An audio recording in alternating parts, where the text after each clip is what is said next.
Johnny Sandhya சீரியலில் இப்போ ஒரு அருமையான எபிசோட் வந்திருக்குன்னே சொல்லலாம். மிஸ் பண்ணாமல் ஃபுல்லோடையும் கேளுங்க. அதுக்கு நான் இந்த வீடியோ பிடிச்சிருந்துச்சுன்னா லைக் பண்ண பாருங்கள். ரொம்ப பிடிச்சிருந்துச்சுன்னா நம்ம சேனலுக்கு வந்து சப்ஸ்கிரைப் பண்ணி கண்டினியூஸாக ஆதரவு வந்து தாங்க. மாயா வந்து வண்டி வந்து நிப்பாட்ட சொல்கிறாங்க. என்ன சொல்கிற, எதுக்காக இந்த ஜங்ஷன் பாயிண்டில் வண்டியை வந்து நிப்பாட்ட சொல்கிற? ஏன்னா நம்ம இப்போ ரைட்டில் போகிறோம், காலேஜ் லெஃப்ட்டில் தானே இருக்கு. டேய், சொல்கிற இடத்துக்கு கூட்டிகிட்டு போக மாட்டியா என்ன? நீ சொல்லி கூட்டிகிட்டு போகாமல் இருப்பானா? ஆனால் தனம் வந்து தேட மாட்டாளா? இன்றைக்கி எனக்கு கிளாஸ் வந்து லேட்டாக தான் ஆரம்பிக்கும், நீ வந்து கூட்டிகிட்டு போ, எதுவாக இருந்தாலும் அப்புறம் பார்த்துக்கலான்னு ஒரு இடத்துல வந்து நிப்பாட்ட சொல்கிறாங்க. பார்த்தா அந்த இடத்துல பேங்க் வந்து இருக்குது. வாடா உள்ளே போகலாம், உனக்கு தெரிஞ்சவங்க இருக்காங்களா? ஆமாம்மா, எனக்கு தெரிஞ்சவங்க தான் இருக்காங்க அப்படின்னு சொன்னேன். குடுக்குன்னு உள்ளே வராங்க. என்னாச்சு மாயா, எதுக்காக நம்ம இங்கே வந்திருக்கோம்? உனக்கு ஒரு சின்னதாக வந்து என்னால் முடிஞ்ச ஒரு ஹெல்ப் பண்ணலான் இருக்கேன். உனக்கு நான் லோன் வாங்கி தரப்போகிறேன். என்னது லோனா? ஐயோ, இவ்வளோ நேரம் வந்து நல்லா இருந்த சீனு இப்போயே படபடப்பாக ஆகிட்டேன். என்ன எக்ஸாம் எதுவும் கேட்க போகிறாங்களா? ப்ரிப்பேர் பண்ணாமல் இருக்கியா அப்படின்னு சொல்லி காமெடி பண்ணுறாங்க. எல்லாமே உனக்கு விளையாட்டு தானா? ரகுராம் கிட்ட கூட ஒரு வார்த்தை கூட கேட்காம எப்படி நம்மளா வந்து தன்னெச்சையெல்லாம் ஒரு முடிவு வந்து எடுக்கிறது? ஏண்டா இது மாதிரி ஒரு முடிவை நம்ம எடுத்தே ஆகணும். ஏன் தெரியுமா? மகாலிங்கம் வந்து சபையில் உன்னை பற்றி என்ன சொன்னார் ஞாபகம் இருக்கா என்ன? அதை எப்படி என்னால் மறக்க முடியும்? வேலை வெட்டி இல்லாத பையனுக்கு என்னால் ஏன் பொண்ணெல்லாம் கல்யாணம் பண்ணி கொடுக்கவே முடியாதுங்கிற மாதிரி சொன்னாங்க. அதை நம்ம போக்கணுமா இல்லையா? கண்டிப்பாக போக்கணும். அதுக்காக தான் உள்ளே வா அப்படின்னு சொன்னேன். மேனேஜர் வந்து வெல்கம் பண்ணுறாங்க. மாயா வந்து மிகப்பெரிய ஆள் தான், அவங்கக்கிட்ட வந்து ஏகப்பட்ட சொத்தெல்லாம் இருக்குது. அதை வச்சு தான் நான் இப்போ உங்களுக்கு லோன் தரேங்கிற மாதிரி அந்த இடத்துல வந்து மேனேஜர் வந்து சொல்கிறாங்க. உடனே வந்து கையெழுத்து வந்து போடுறாங்க. அந்த இடத்துல நம்ம சீனு சந்தோஷப்படுறாங்க. அந்த இடத்துல இது நாள் வரைக்கும் சீனுக்கு வந்து இந்த மாதிரி யோசனை வந்து தோணவே இல்லை. மாயா சொன்னனால தான் இப்போ லோன் வாங்கி கடையை வந்து ஆரம்பிக்க போகிறாங்க. அப்போன்னு பார்த்து யதார்த்தமாக வெளில வந்தோடனே, எனக்கு இப்படி என்ன நல்லது செஞ்சுக்கிட்டு இருக்க, இதை யாருமே இது வரைக்கும் யோசிச்சதே இல்லை. கண்டிப்பாக வந்து வீட்டில் இருக்கிறவங்கள்ட்ட கேட்டேன்னா செஞ்சு கொடுத்துருப்பாங்க. நாளடைவில் வந்து பேச்சு வந்துடும். ஆனால் நீயா வந்து ஒரு முயற்சி பண்ணி மேலே ஏஞ்சி வந்தேன்னு வச்சுக்கேன், அதோட பேச்சே வேறு மாதிரி இருக்கும். சுயம்பு மாதிரி தனியாக வந்து சாதிச்சு காட்டினா அப்படிங்கிற ஒரு வேகம் உனக்கு வரும் பாரு. எல்லாரும் சொல்ல சொல்ல அந்த வேகத்துக்காக கண்டிப்பாக நம்ம ஓடி தான் ஆகணும். இத்தனை நாள் வரைக்கும் நீ விளையாட்டு பிள்ளையாக இருந்துட்ட, இனிமேட்டு அப்படி இருக்க மாட்டேன்னு நம்புகிறேன். ஆமாம்மா, மாயாவோட ஹஸ்பண்டாக இருக்கும்போதே கண்டிப்பாக இது மாதிரி விளையாட்டுத்தனமாலாம் இருக்க முடியாதுல்ல அப்படின்னு சொல்லி கியூட்டாக அழகாக வந்து பேசுகிறாங்க. எப்படி மாயா உனக்கு இப்படியெல்லாம் தோணுச்சு? நான் உன்னை பற்றி யோசிச்சிட்டே இருக்கிறப்ப எல்லாரும் உன்னை பற்றி கண்ட வெளிக்கு சொல்கிறாங்க. அது எல்லாத்தையும் என்னால் எப்படி வந்து ஜீர்ணிச்சிக்க முடியும்? அதனால தான் இந்த முடிவு எடுத்தேங்கிற மாதிரி கியூட்டாக அழகாக வந்து பேசுகிறாங்க நம்ம மாயா. அது மட்டும் இல்லாமல் இந்தா பணம் சொல்லி ஒரு 3 லட்ச ரூபா பணத்தை வந்து சீனுக்கிட்ட கொடுக்குறாங்க. அதான் எனக்கு தான் லோன் வாங்கி கொடுத்தியே, இது யார் பணம் தெரியுமா? எங்கள் அம்மாவோட பணம் இப்போ தான் வந்து கைக்கு வந்து வந்துச்சு அப்படின்னு சொல்கிறாங்க. அந்த இடத்துல நம்ம மாயா, அப்போனா இது உனக்கு சேர வேண்டிய பணம் தானே? ஆமாம், எனக்கு சேர வேண்டிய பணம் தான். அதனால தான் அவங்களோட மாப்பிள்ளைக்கிட்ட கொடுக்குறேன். எங்கள் அம்மாவாக இருந்தால் இதோட பக்கத்தில் 4-5 சைஃபர் போட்டு உனக்கு கொடுத்துருப்பாங்க. என்ன பண்ணுறது, அவங்க இப்போ இல்லை. என்னால் முடிஞ்சது 3 லட்சம் தான், இதை நீ வச்சுக்கப்பா அப்படின்னு சொல்கிறாங்க. மாமாட்ட கேட்டு வாங்கி கொடுத்துருப்பேன் கிஷோர்கிட்ட, ஆனால் அதெல்லாம் முறையாக இருக்காது. நீ சாதிச்சதுக்கு அப்புறமேட்டு தானே அவர் முன்னாடி நின்னா தானே அவங்க வீட்டு பொண்ணை வந்து உனக்கு கொடுப்பாங்க. புரியுதா இல்லையா? சாதிச்சு காட்டிட்டா போச்சு. எனக்காக நீ இவ்வளோ யோசிக்கிறப்ப நான் யோசிக்காமல் இருப்பேனா இல்லையா அப்படின்னு சொல்லிட்டு இருக்கிறப்ப, உங்கள் அப்பா துணி கடை தாண்டா வச்சுருந்தாங்க ஆரம்பத்தில்.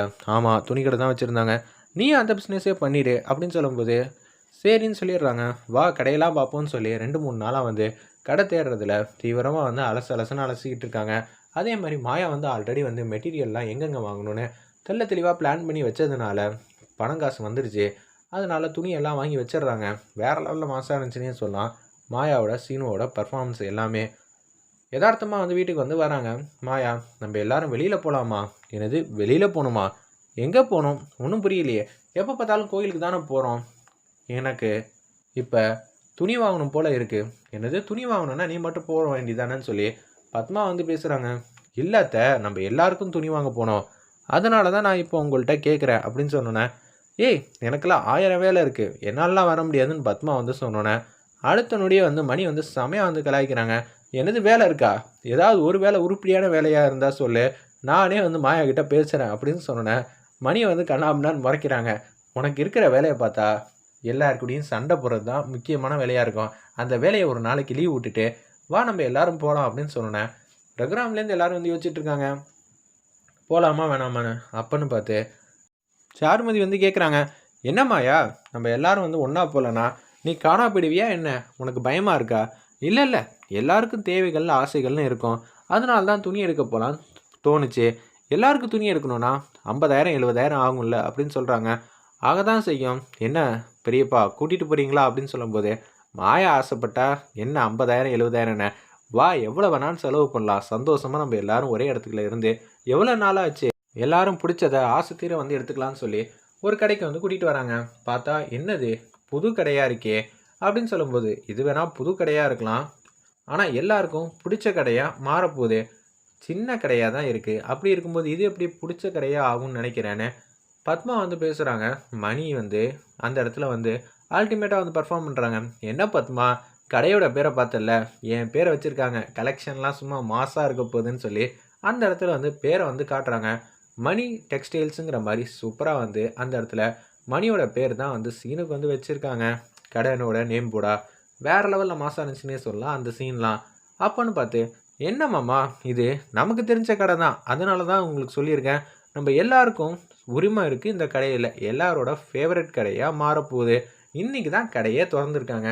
அப்படி இருக்கும்போது எப்படி ஃபேவரட் கடையாக மாறும், எனக்கு ஒன்றும் புரியலையேன்னு சாருமதி வந்து கேட்குறப்ப, அங்கே பாருங்கள் யார் வரான்னு உங்களுக்கே தெரியணுன்னே சீனு வந்து மாசா வந்து நிற்கிறாங்க. சீனு ஃப்ரெண்டோட கடையா? இல்லைப்பா இது உங்கள் கடை, இது நம்ம கடை, நான் ஆரம்பித்த கடை அப்படின்னு சூப்பராக வந்து மாஸ் பண்ணுறாங்க. அந்த இடத்துல நம்ம சீனு வேறு லெவலில் இருந்துச்சுன்னே சொல்லலாம். எல்லாருக்கும் சந்தோஷம், பூரிப்பு, எக்ஸைட்மெண்ட்னு ஏகப்பட்டதெல்லாம் டபுள் டமாக்காக ஆகிடுச்சுன்னே சொல்லலாம் அந்த இடத்துல. அப்போன்னு பார்த்து, எப்பட்றா சீனு எங்ககிட்ட கூட ஒரு வார்த்தை கூட கேட்கவே இல்லை அப்படின்னு சொல்லி நம்ம பாட்டிலேருந்து எல்லோரும் கேட்குறாங்க.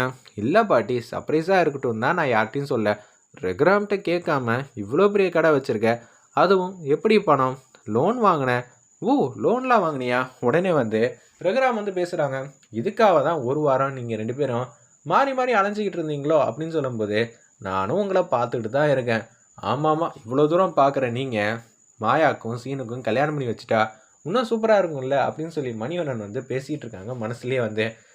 ஏன்பா எங்கள் எல்லாட்டையும் வந்து சொல்லாமல் இருந்தேன்? அதான் நான் சொன்னேன்லம்மா எல்லாருக்கும் வந்து சர்ப்ரைஸாக இருக்கட்டும்னு. யார் கொடுத்த ஐடியா, உனக்கு எப்படி துணி கடை வைக்கணும்னு தோணுச்சுங்கிற மாதிரி கேட்குறாங்க ரகுராம்லேருந்து சிவராம்லேருந்து எல்லாருமே.